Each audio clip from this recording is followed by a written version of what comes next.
지난 시간에는 출애굽과 관계에 대해서 이 베드로 전후서가 모티브가 이 출애굽과 관계되어 있다. 그래서 우리 교회를 생각할 때 지금 우리는 뭐 하는 겁니까? 출애굽 과정 속에 있습니다. 처음 창조와 재창조는 다르다고 그랬습니다. 처음 창조는 하나님이 천지를 창조하시고 사람을 지으시고 그다음에 안식하셨는데, 그런데 이제 처음 창조에 사람이 중심이었는데, 근데 그 사람이 하나님 말씀 앞에 첫사람 아담이 실패합니다. 말씀 앞에 순종하지 못했죠. 근데 두 번째 아담으로 오신 예수님께서는 처음 창조와 다르게 사람부터 변화시킵니다.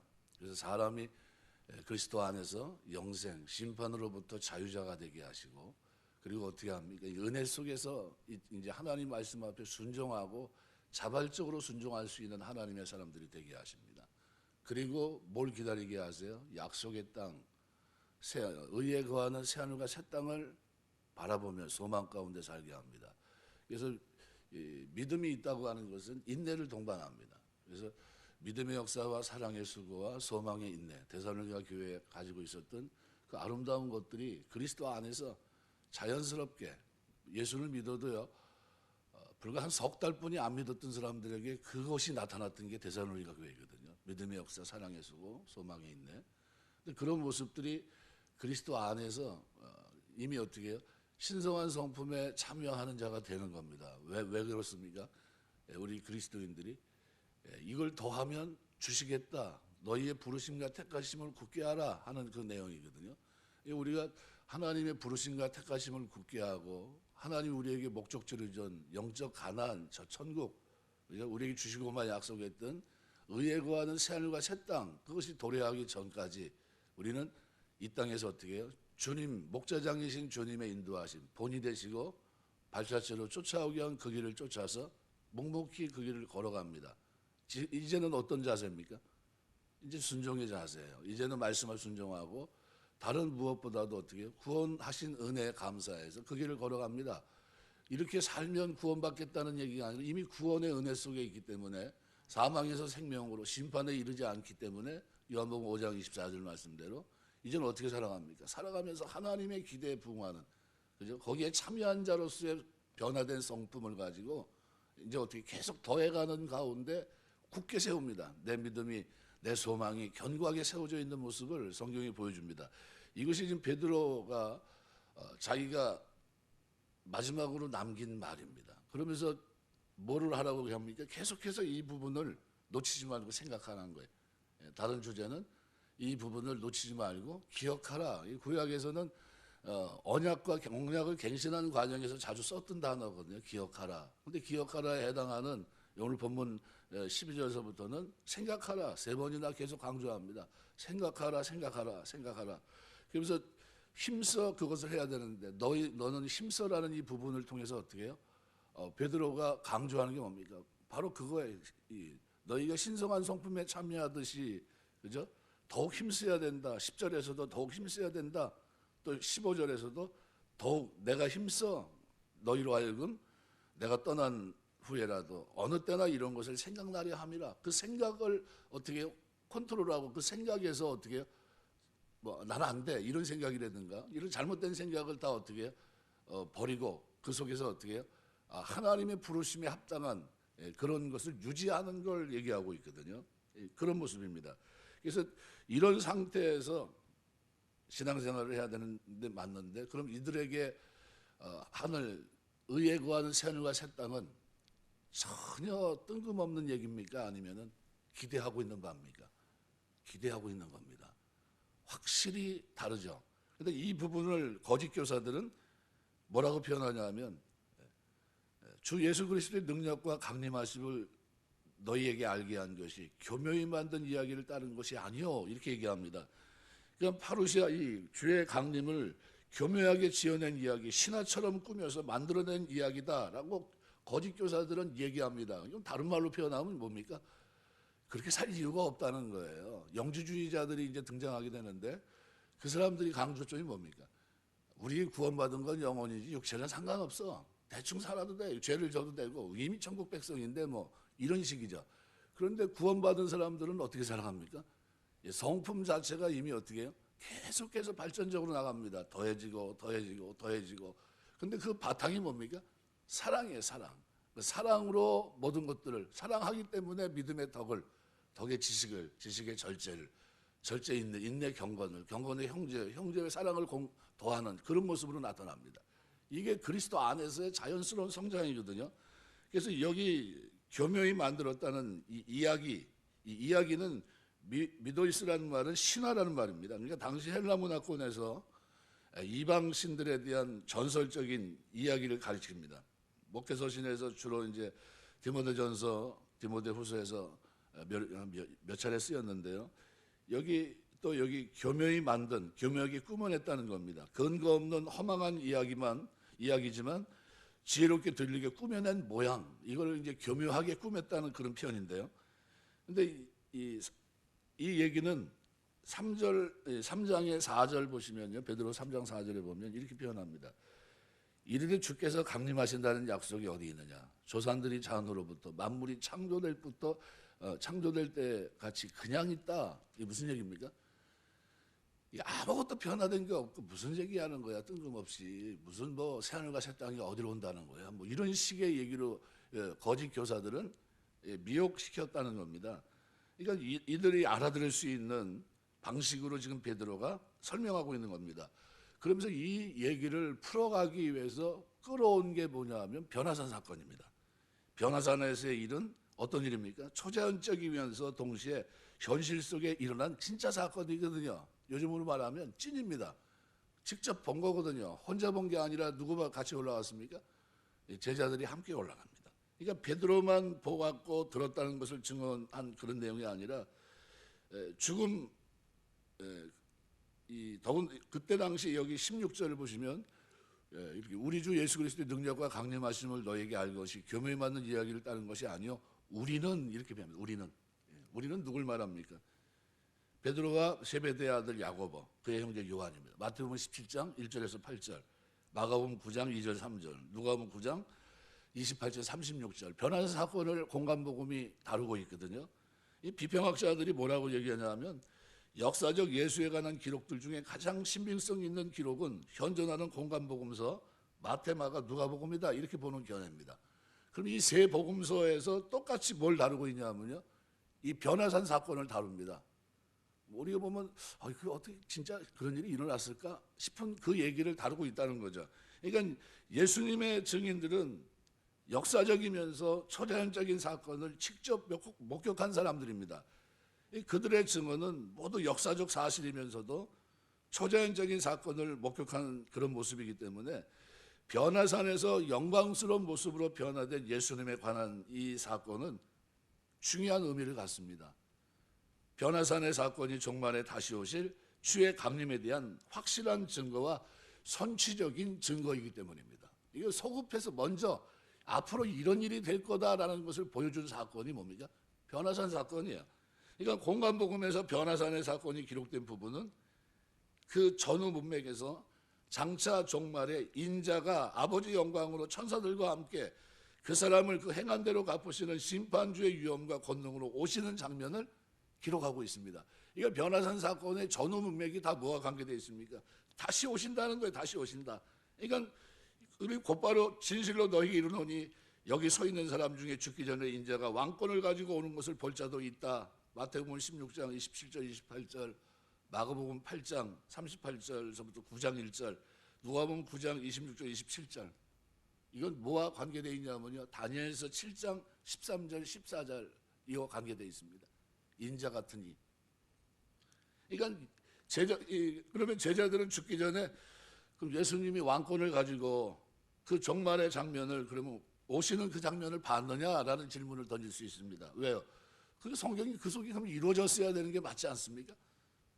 그들은 죽었고 아직도 주의 재림은 오지 않았는데 그럼 예수님 말씀하신 내용은 어떻게 되는 겁니까? 그래서 학자들은 저들 가운데 죽기 전에 인자가 왕권을 가지고 오는 것을 보리라 하신 주님의 말씀이 문맥상 그리고 사건의 전개에 따라 바로 그 다음에 기록된 변화산 사건에서 성취됐다 보기도 합니다. 그래서 원래 종말에 관한 성경의 언급은 항상 임박성을 띠고 있습니다. 먼 산 너머에 떠오르는 태양이 마치 앞산 뒤에 떠오르는 것처럼 보이는 현상과도 같아요. 우리가 산에 올라가서 보면 일출 일출이나 일몰도 많이 일출패가 떠오를 때 보면요, 산에 이렇게 서 있으면 저 멀리 있는데도 어때요? 가까이 있는 것 같이 보입니다. 이제 바로 그런 현상을 우리가 생각할 수 있는데요. 이건 최후의 종말론적인 사건은 연결되어 있습니다. 유기적이고 점진적으로 성취됩니다.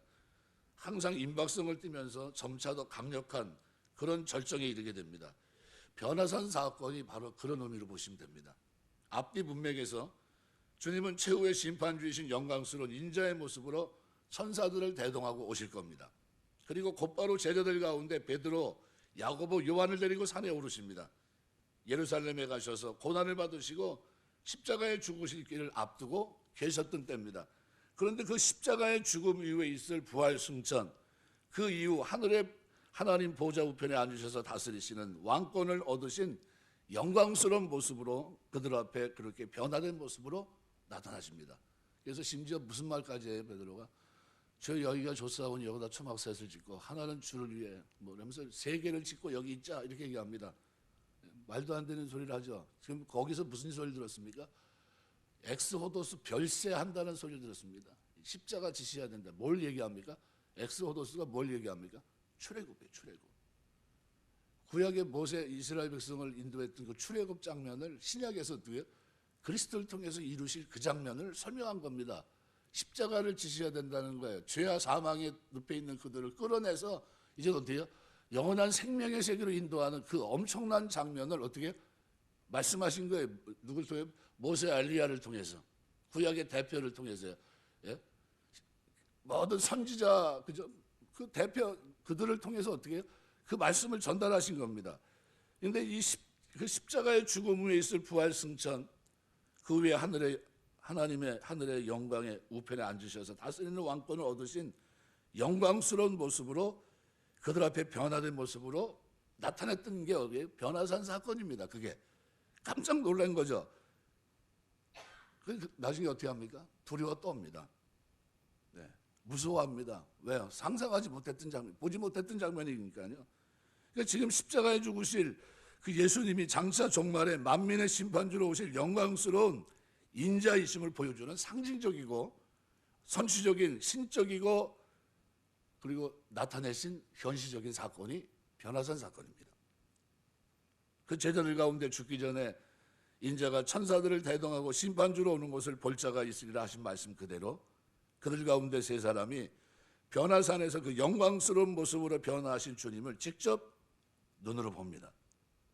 비록 지금은 선취적일 뿐입니다. 그죠? 미리 맛봤을 뿐이에요. 그런데 아직 충만한 모습은 아니지만 그 세 제자들은 정말의 인자의 오심을 목격한 겁니다. 그중 한 사람이 누구예요? 베드로입니다. 그는 거기 있었고 장차 오실 심판주의 영광 가운데 오시는 인자이신 예수님의 오심을 어떤 모습으로 오시는 것을 본 겁니다. 베드로는 이것이 장차 오는 종말의 확실한 증거다, 이걸 얘기하고 있는 겁니다. 그래서 16절을 중요히 여겨야 됩니다. 우리 주 예수 그리스도의 능력과 강림하심을 너에게 알게 한 것이 교묘히 만든 이야기를 따른 것이 아니요 우리는 그의 크신 위엄을 친히 본 자라, 이 얘기를 설명하고 있는 겁니다. 그래서 여기 변화산에서 주님은 십자가 사건 이후에 곧 부활의 영광이 있다는 확실한 사실을 보여주셨고요. 더 나아가서 십자가 사건을 앞두고 최종적인 심판, 부활, 만물의 갱신, 이것과 더불어 임하실 왕권을 가지시고 영광스러운 인자의 모습을 먼저 보여주신 겁니다. 태양빛이 떠오르는데 먼저 한번 잠깐 비춰준 겁니다. 이렇게 뜰 거다 보여준 거예요. 이런 형태가 될 거다 보여준 겁니다. 가지고 있으라고요. 그때 내려와서 뭐라고 얘기합니까? 본 것을 아무에게도 얘기하지 마라, 이렇게 얘기해요. 가지고 있으라는 겁니다. 언젠가 네가 이걸 깨달을 때가 있을 거다는 거죠. 그걸 언제 깨달았습니까? 맨 마지막 베드로후서 죽기 전에 그걸 써놓고 있는 거예요. 그때는 몰랐다는 거예요. 그게 무슨 의미인지. 그래서 그때는 뭐였어요? 엉뚱한 얘기했어요. 주여 여기다 초막셋을 짓고 여기서 있습니다, 이 얘기를 했던 겁니다. 뭐 해야 되니까요? 엑스호도스 별세하셔야 되는데 십자가 지시고 죽고 그들을 위해서 죄와 악을 멸하시고 그들을 다 구원하시는 엄청난 출애굽을 이루실 그리스도의 영광스러운 끝나고 난 후에 영광의 모습, 인자의 모습을 본 건데, 그런데 거기서 어떻게 여기다 초막색 싣고 여기 있읍시다 이런 소리 했던 겁니다. 왜? 모르니까, 이해가 안 되니까. 근데 그걸 언제 이해했습니까? 후에 깨닫고 부활하신 주님을 만나고, 그리고 자기 인생의 여정을 다 끝마치는 그런 과정 속에서 임박한, 그리고 거짓 선자들이 날뛰는 그런 모습 속에 그들이 만든 거짓 이야기 속에 뭐가 있었어요? 이거는 꾸며낸 얘기가 아니냐, 신화 아니냐 이렇게 얘기하고 있는 그때 그것을 소급해 와서 어떻게 설명하고 있는 겁니다. 나 혼자가 아니야. 두세 증인이 있었어.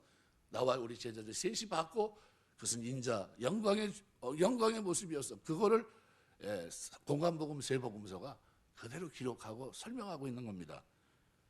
그래서 여기 최종적인 심판, 부활, 만물의 갱신 더불어서 왕권을 가진 영광스러운 인자의 모습을 보여주고 있고요. 16절에서는 우리 주 예수 그리스도의 능력과 강림하심. 이게 뭐냐면 이 표현은 형용사, 명사로 된 문구를 명사로 연결해서 강조하는 중언법에 해당합니다. 그러니까 이게 능력과 강림 또는 능력 있는 강림이라는 이 표현은 능력과 강림으로 단어를 중첩해서 사용하는 겁니다. 그러니까 주께서 오셨는데 놀라운 신적 능력, 성령의 능력으로 가득한 강림이셨다는 겁니다. 이거 복음서가 보여주는 예수님의 활동, 병을 고치고 죽은 자를 일으키시고 자연을 순복하게 하는 기적적 능력을 모두 그분의 오심을 통해 성령의 강력한 능력이 드러난 증거들이다. 바로 그 얘기입니다. 그 중에서 가장 강력한 파루시아 오심의 증거가 뭐냐? 주의 부활 사건인데요. 변화산에서 영광의 모습으로 변한 이 사건은 십자가를 넘어서 부활 영광으로 오실 주님의 능력 충만한 임재를 보여준 사건입니다. 그러므로 능력과 강림이라는 표현은 주님의 첫 번째 오심 역시 부활 생명의 영이신 성령의 강력한 능력으로 오셨다는 사실을 분명히 현시합니다. 그것은 마치 장차 펼쳐질 새하늘과 새 땅, 죄와 죽음의 허물을 이긴 의와 생명, 영원한 나라에서 가장 주도적인 하나님이신 성령 하나님께서 예수 그리스도의 죽으심, 부활 사건이라는 첫 번째 강림 사건을 통해서 이 땅에 지금 여기에 강력히 침투해 들어왔다, 오셨다, 파루시아를 얘기합니다. 오셨다는 겁니다. 하늘의 통치가 땅으로 쏟아집니다. 장차 오는 종말, 영원한 나라가 지금 주의 첫 번째 강림을 통해서 이 땅으로 전격적으로 밀려 들어옵니다. 그래서 종말, 이것은 곧 모든 것의 끝이고 이미 이 종말은 시작됐습니다. 이것을 가르치는 것이 복음이에요. 세상은, 첫 번째 세상은 어떻게 해요? 불에 타 없어질 것이고 의에 거하는 새하늘 새 땅이 올 것이다. 그때 영광의 주 인자하신 그리스도, 그분이 오신다는 거예요. 바로 그것을 설명하고 있는 겁니다. 그 시작된 종말이 지금 전격적으로 진행 중이고 이것이 완성될 것입니다. 그래서 예수 그리스도의 교회는 오직 이 실현된 종말, 이제도 실현되고 있는 종말, 그리고 완성될 종말의 터위에 서 있습니다. 그래서 교회는 시작서부터 종말론적입니다. 이미 내가 알든 모르든 이미 종말은 시작됐습니다. 그리고 종말의 터에서 어떻게 하나님의 능력이 오신 파루시아, 그때서부터 지금 진행 중에 있고요. 이 일을 효과적으로 이루기 위해서 성령께서 오늘 우리 안에 내주하시면서 영광의 장면이 이루는 그때까지 죽음 넘어서까지 인도하십니다. 말씀 맺겠습니다. 신앙생활을 하면서 자신 있게 하시길 주의 이름으로 축원합니다. 죽음 앞에 종노릇하는 게 아닙니다. 이제는 거기 종노릇할 그런 시간은 다 끝났어요. 믿음 안에 하나님 우리 주신 소망은 산소망입니다. 거듭나게 하신 산소망을 가지고 이 땅을 나그네 행인처럼 지나가게 하셨지만요, 목적지가 없는 게 아닙니다. 새하늘과 새 땅을 우리에게 주신 것만 약속하셨고요. 그리고 그 영광의 자리에 그 장면을 미리 하나님께서 변화산에서 보여주신 겁니다. 약간의 오해가 있을 수 있겠지만, 그죠? 제자들은 이해하지 못했지만 후에 깨닫습니다. 그리고 그 문제를 다루고 있어요. 이 문제는 내일 조금 더 다루면서 우리가 생각하려고 합니다. 우리 신앙생활 하면서 하나님이 나에게 베푸신 은혜를 여러분 기억하시고요. 그리고 내가 지금 어디요? 순례길에 있다는 겁니다. 어디에 목적지는 어디입니까? 주님 계시는 영광의 자리입니다. 그 자리까지 오늘 우리 왜 부르셨습니까? 함께 다스리자고. 어떤 성품을 가지고요? 신성한 성품에 참여한 자로 우리를 부르신 겁니다. 이렇게 갖추면 천국 가겠다 그 얘기가 아닙니다. 이미 거듭나게 하사 산 소망 가운데 주님을 닮아가게 하신 겁니다. 그 아름다운 삶을 가지고 이 땅에서 오늘 주의 통치 속에 순종하는 말씀을 지켜 행하는 하나님의 사람으로 이 땅을 살아갑니다. 이 축복이 저와 여러분의 걷는 걸음 속에 믿음 생활 속에 늘 충만해서 주 앞에서는 그날까지 후회 없는 믿음의 여정이 되시길 주의 이름으로 축원합니다. 기도하겠습니다.